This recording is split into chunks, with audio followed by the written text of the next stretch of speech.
Hi, this is Chaplain NC with another segment from New Creation Concepts, prophetic principles to inspire vision and innovation.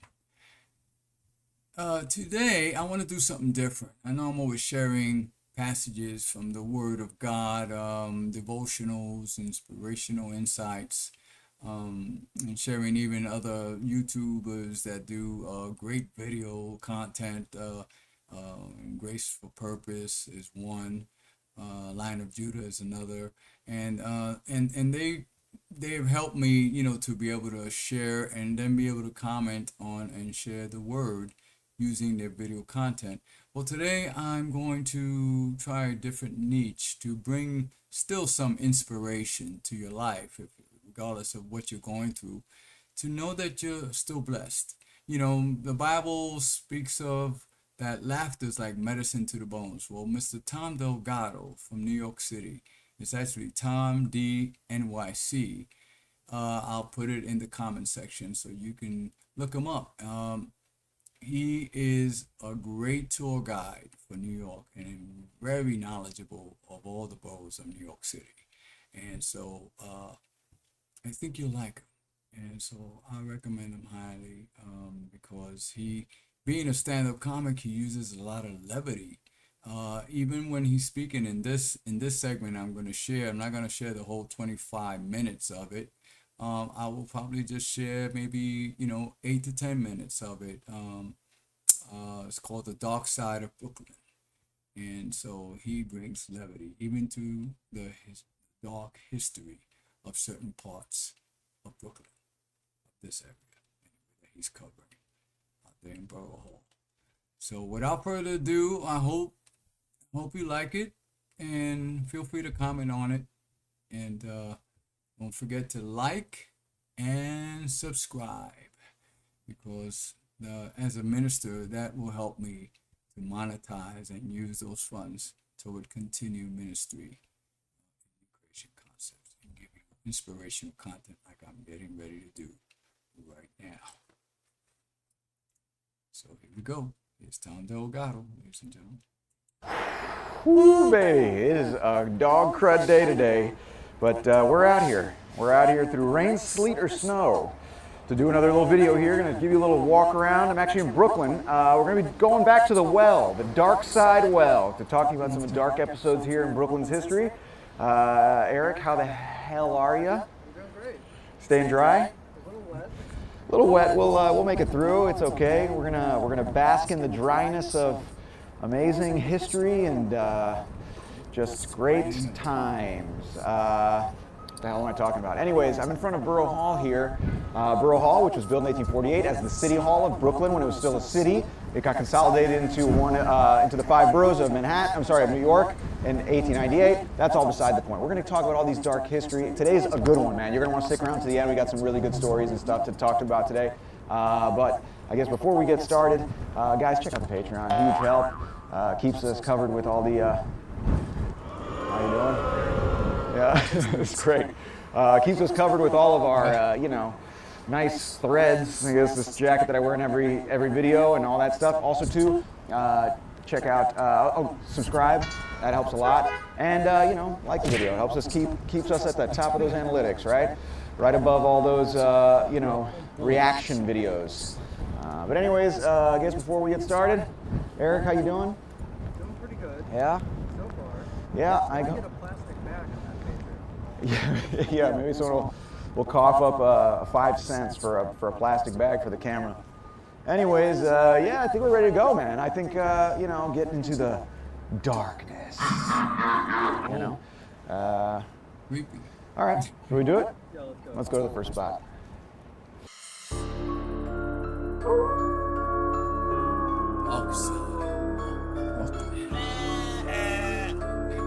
All right, so we are here at our first stop. We're actually at Empire Boulevard and Flatbush Avenue right here at the corner of Prospect Park next to the Botanical Gardens. Very nice. You should check it out. And you may be noticing that it's sunny now and kind of nice. And it's not because I filmed this on a different day than the rest of it. Right, Eric? Right. Yeah, it's, but I am still wearing the same things. It's like almost 70 degrees out and I'm wearing a coat. For continuity. This is all for you, you freaks. You better enjoy it. Anyways, this is the first spot, looking like and a I came here because this is the site of actually the deadliest subway disaster in subway history, actually. Pretty dark, all right? Anyways, it happened on November 1st, 1918. Around 6:42 p.m., people were leaving work. What happened was the train operated by the BRT, the Brooklyn Rapid Transit, left around Park Row in Lower Manhattan to come down here. It was driven by a guy named Anthony Luciano. He actually went by Billy Lewis. He changed his name, and he was 25 years old driving the train, and he actually had only had 2 hours of subway classroom instruction, never had actually driven one, and the reason he was driving was because there was actually a strike. And the BRT was a private company and they wanted that money, baby, so they had to keep it going. Anyways, the guy was 25 years old, 2 hours of classroom instruction. The guy shouldn't have, he was driving the subway. He had no business, you know, driving a Segway or a shopping cart at Fairway. No, where you Sorry, that's a stretch. Anyways, you get it. He had no business, right? So he's taking the subway, he's driving it down here where you can actually still see the track, and he actually derailed and hit an abutment that's still actually around here. The shuttle actually uses this now, and it turns around here. And he killed 100 people, like 250 people injured. The train cars were made of wood at the time, so there's wood shards everywhere, people hitting their heads. Just a total, absolute disaster. The train cars were completely destroyed. 25 years old, man. This kid was driving the subway. I mean, he was probably, you know, smoking doobies and listening to Doja Cat or something. And this was the subway stop was actually called the Malbone Street subway stop. They actually changed it to Empire Boulevard to get rid of that Malbone, I guess, stigma. There's actually still a little sliver here named Malbone Street. But this was in 1918, too. This was actually during the Spanish flu epidemic, and he actually lost a second daughter to the Spanish flu that week, man. This guy was having a bad week. So he came and he actually had this accident in the midst of all of that. At the time, there was this Public Services Commission that kind of oversaw the subways and stuff for the state. And the following week, there was an election that Tuesday, and the incumbent lost for governor based on Al Smith's criticism based on this, disaster. Al Smith went on to help build, after his career in politics, the Empire State Building. Yeah, that's right, the Empire State Building, pretty cool. Work up there. You guys may know, yeah, big fans of the Empire State Building. Yeah, I don't know if you guys know the Empire State Building. It's that building that was built in 1931 to be used later in Sleepless in Seattle. That was the whole purpose of building it. Remember that movie? Well, you can see the little trains going by here. So after the accident, Luciano was actually indicted for manslaughter along with 5 other people. They actually moved the case out to Long Island because obviously people were pretty upset here. You didn't know you'd get a fair trial. You know how mad people get when there's like a 20-minute delay? Imagine how mad they'd get when they're dead or killed. So they moved it out to Long Island. He's actually acquitted, but he leaves New York and he moves out to Arizona. And the story he always told his grandkids and stuck with. He actually changed his name back to Luciano, trying to just get away from all of it. Rather than Billy Lewis, and he actually told his family they didn't even know he was a train conductor at all, ever. He told them he was an architect in New York, an architect of death. Right, Eric? Right.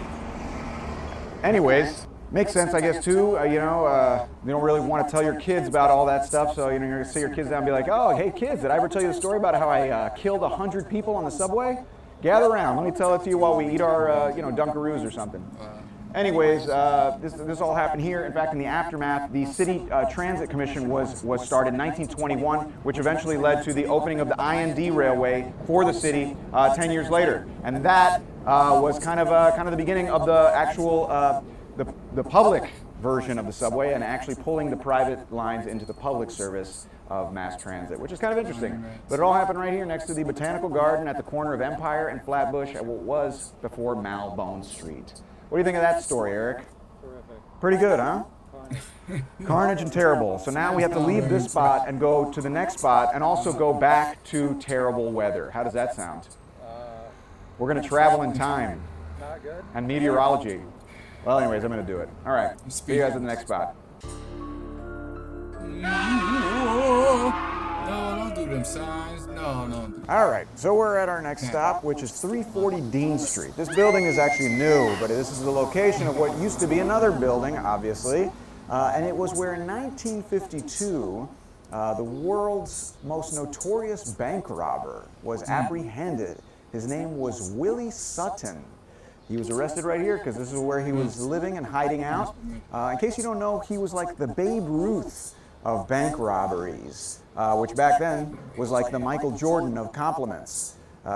Anyways, he was apprehended right here. So he grew up in Brooklyn. He actually grew up in Irishtown. He actually dropped out of school before he got to high school. He was stealing from his teachers. He was that like antsy to steal, and he became a prolific bank robber. They called him Willie the Actor because he was so good at disguising himself. They called him Slick Willie.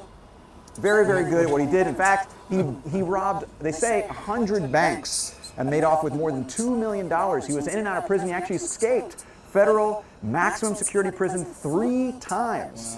And this is kind of interesting. He actually attempted it once and bailed and aborted last second. But it was actually on the Antiques Roadshow, the plaster cast he made of his own face. They actually were like brought, someone had the plaster cast of Willie Sutton.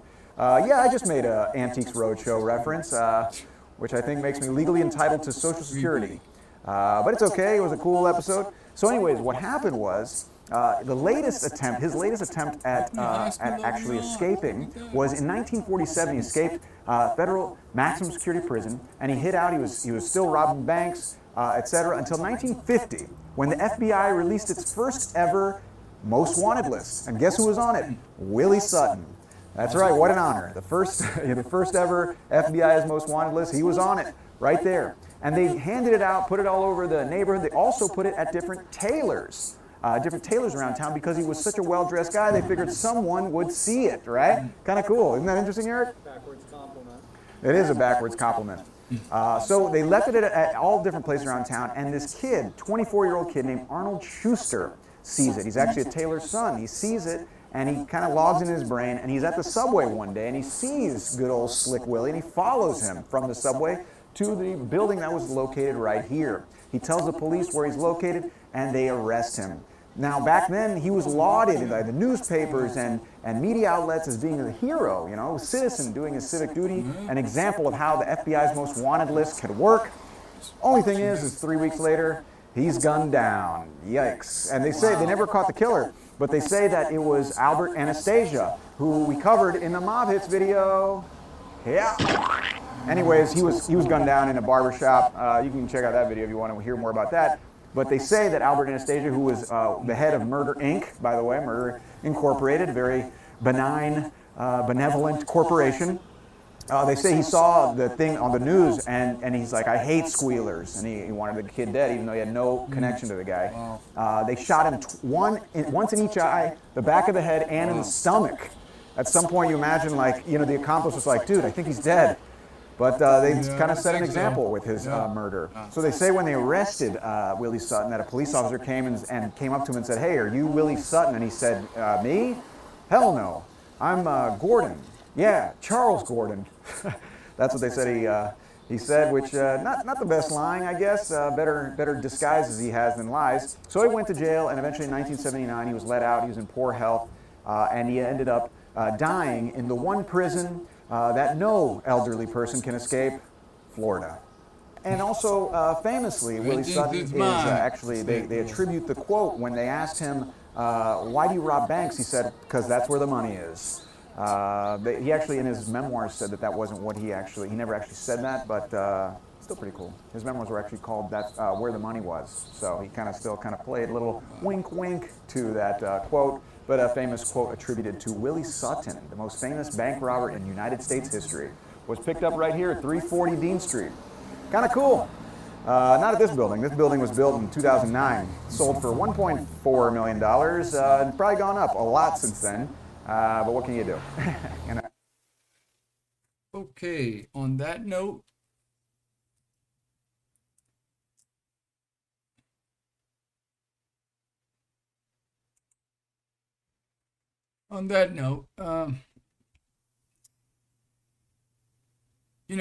that leads me to actually share something about my own life. My father, his last name was Cotto, and he never gave me his last name because when my mother asked them to go to the hospital because they had given me his mother's last name, because Puerto Rico, they use the first name is the paternal, and then the second name is maternal. So we use both names in the island of Puerto Rico. I don't know if they do that in other areas up in the Caribbean, but so his name was Secundino Cotto, which was his paternal name. Colon, which was his mother's last name, maiden name. So they gave me Nelson Colon. And so when my mother brought it up to his attention, he said, "Oh, I'm not going to change it." And she was like, "Why not?" And I said, "Oh, he's better off." And the reason why he said that, and he never changed it. So I grew up, under his mother's maiden name. And I supposed to have been Nelson Cotto. And he, he thought that he didn't want his family's name was infamous in Puerto Rico. Actually, there's an outlaw, the legendary outlaw from Puerto Rico was Correa Cotto or Correa Cotto. And if you get my book, it's in my book, Transition. I actually wrote in one of the last chapters and shared about Corto. Let me see if I can pull up the pictures here.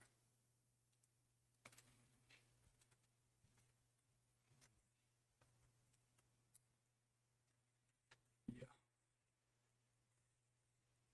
Let's see if I can get it. Yeah. And so that was a distant cousin. Right? In Spanish, it says there's a wanted for $10,000. So they had a poster of him wanted $10,000. That was Correa Cotto. That was a distant cousin of my father's. And I never knew that. I never knew that his distant cousin was a legendary outlaw in Puerto Rico. And I mean, he was a killer.